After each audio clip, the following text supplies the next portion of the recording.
Good afternoon, guys. Welcome back to Chris and Bhecca. Currently, it's only Chris. Hey, I want to talk about something real quick, right? And I'd like to hear everybody's understanding when it comes to this. Um, Mental health. What is you guys' understanding of mental health, and how does it affect your life? How does it affect just everything you do in life? Um, and where do you find a lot of these challenges when it comes to mental health in life? Are you finding it in work? Are you finding it at home? The challenges. Are you finding it at the gym? Because I remember back in the day we had things, peer pressure. Peer pressure was a big thing back in the day, and I'm talking about like early 2000s. This once again goes for all my 80s and 90s babies. Peer pressure and the things that we had to worry about. And if we ever mentioned anything about mental health back in that day, our parents probably would have laughed at us, slapped us, smacked us. They just kind of disregarded, right? Fast forward 20 years or more later, 30 years, now mental health is a big thing. Mental health was always an issue in North America. In different countries, probably not as serious, but I don't think it was actually talked about or liked to talk about. And going back to the peer pressure conversation and the question, when you go to your work or when you go to your job, right, and you have a boss, obviously you got to report to, what stresses you out the most? Is it the job itself? Is it your coworkers, your peers, your employees? Because we all know we're just a number, right? I made this clear yesterday. We're all just a number. If anything happens to you guys, that's why I talk to you guys about taking care of yourself first, and really embracing life for what it is, and not taking work home with you. I know that's a big thing in this North American country, Canada, USA, whatever the case is. A lot of people like to take their whole work home with them, right? I always say after 8 hours being the general rule for a 5-day work week. So they say in North America, and retire at 65, all that kind of stuff I was talking about. Why would I take my work home with me, right? What would that do? Who's benefiting from it? The company, as I said. Peer pressure. There's always coworkers that hate to see you do well. There's people that want to see you do well, but they really spite you in, man. You know what I mean? They really don't spend any time acknowledging the fact that they just want to see you fall, right? They don't want to see you rise. They don't want to see you grow. They don't want to see you build anything, right? If you're doing better than them, they're going to take from you. It's easier to snitch on you than to see you do better than them. We got to realize, I keep telling everybody, we all live in this world together. By the way, guys, yes, I'm back on the 401, and I'm driving all the way from the west end to the east end. So this right here actually brings peace and serenity to me, just having conversations about things. I don't know who likes to hear me talk, but I hope whatever I'm saying makes sense, and I hope I can impact somebody today. Even that one person or 100 people, it's a blessing. You know what I mean? That being said, before I get back to that conversation, it's a beautiful day outside. It's about 17 degrees in the truck. Yes, I got a lot of space in here. I do drive a truck. And, peer pressure is a scenario that a lot of people would take to an extent where it's like, okay, if this is affecting me this much, because if you talk to somebody about it, you're looked upon as a bad person, or you don't know how to handle your situations. But if you do talk to people, they can actually help you. You'd be surprised that other people are going through the same scenario, where it can be work problems, people hating you at work, your bosses requiring you to do more, you're supposed to do more work at work and then do more work at home. When do you got time to actually enjoy your life? You know what I mean? And I'm not here just hating on people. I just don't see, is money more important than happiness? This is the main thing for me. Is money more important than happiness? Because You ain't got the happiness. What are you gonna do? Buy all the stuff and what? Live with it by yourself, right? And I always told you guys, like, if you have all the money in the world and you can't enjoy it with people, as I said yesterday, then what's the point of killing yourself? That's why I say relationships are more important. If you're gonna kill yourself for money, you're gonna miss the simple things that we grew up understanding, the basics of life, and it goes right back to the basics, right? When we were young, enjoying life, doing the simple things, not having to pay for bills, because we as people, we create our own bills, right? In North America, being in debt seems to be the new rich, and everybody's pretending and being rich, but half the time, you got more debt than the person that don't have much. So who's really enjoying life?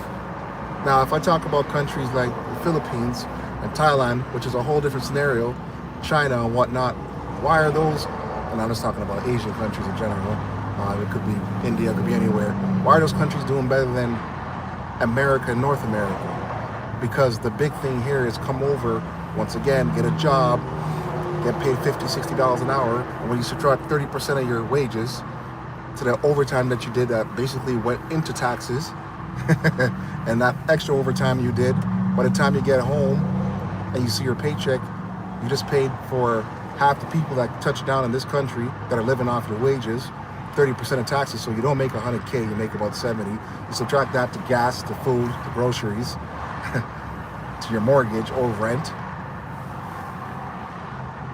What are you left with? Approximately $30, maybe $24 an hour.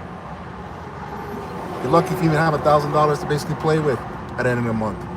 So what they propose us to do is get another job.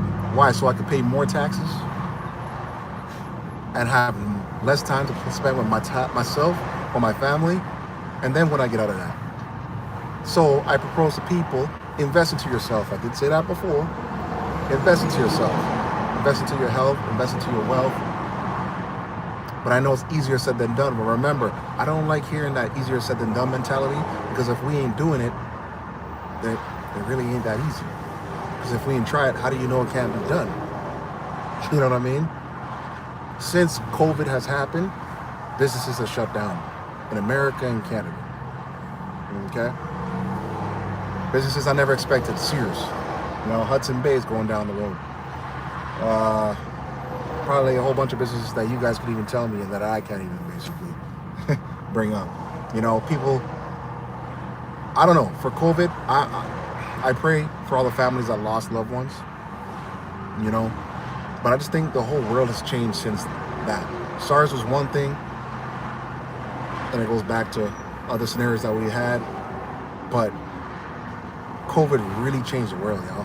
You know what I mean? And like, people just don't want to be around people half the time, or we're all cooped up in our little house. But let me ask you a question. Back to the job aspect. If we're all cooped up in our house, but we need to spend all this time paying for that beautiful house that we never get to see, why don't we just let the bad guys have it? They might as well break into it and take it, right? All the ants and cockroaches and dust might as well live there, because we don't got no time to spend there, right? We buy all these beautiful places, but we ain't have no time to really go there. That's why I say, use the system to your benefit, right? Take care of yourself. Enjoy your health.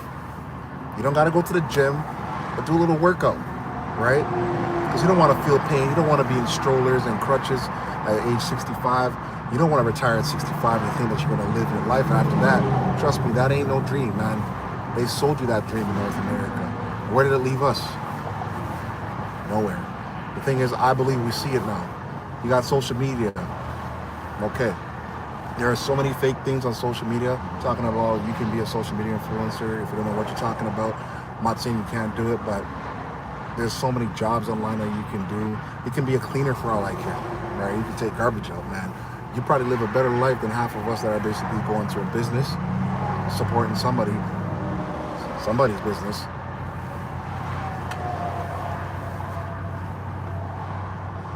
That will give you a pin when you retire and say thank you for working your 30 plus years. You're going to retire. Now you can go enjoy your life. Tell me how I'm going to enjoy my life at 65 years old. Am I going to even see 65 years old? That's debatable. We stress out about work. We stress out about peer pressure. We stress about weight. We stress about so much things in this world. And then we got to deal with traffic, such as, LA, New York, Toronto. Look at the infrastructure. I talked about this yesterday. Damn, I'm complaining, y'all. It is what it is. But it's true. New York subway line is 10 times better because it can sustain a certain amount of people. I don't know how many people are there now, but it makes sense because it goes in different ways. You can get lost, but you don't need a car. To get from one end to the next, you can take GO Transit and TTC if that's what you want to do. But if you look at it in a safety aspect, who's on a TTC? You got professionals, and then you got people that used to be professionals that are now living on the bus, on the train. Now you feel in danger. You're not safe anymore. So now you go and invest into a vehicle. In school, they didn't teach you this. They didn't teach you to buy a second-hand car. Just maintain it, do your oil change, your tires, make sure everything's up to date with the car. But don't get into a financing scenario. They give you that fancy stuff, 0. whatever percent back in the day. I ain't talking about now. Usually 6.9%, whatever the case is, and just finance a vehicle. Just like the credit card. Get a credit card with $50,000. You feel like you have money. Remember, that's not your money, y'all. That's money you got to pay back. Right? You got to be smart in this world, man. Anything you take from people, read the fine lines. Read what's going on. Read how it'll affect you. All right? You get a house, doesn't mean it's yours unless you paid it off cash. I don't know if 90% of us can do that. You're financing that for 30 plus years of your life. Remember, after you pay that house off, if you do, doesn't mean you actually own the house, guys. Then if you want to upgrade it and do certain things to it nowadays, there's always somebody watching to knock you down, to screw you, and find you. Like I said, guys, enjoy your days. It's beautiful outside. No matter the traffic, watch podcasts. You know what I mean? There's so many things we can do. I'm not telling you to watch podcasts as you're driving, but sing. Relax. You're away from work. The hard part's done. Go home. Enjoy your time with your family. Cook. Kiss your loved ones. And just woosah. You know what I mean? But other than that, guys, I'm not gonna keep on blabbering on about a whole bunch of stuff. I really thank you guys for your support. I love each and one of you guys. Anybody that's supporting, keep on supporting. We're always here to learn. God bless you guys. Stay safe. Don't forget to like, share, and subscribe. Other than that, I'm out. Love y'all.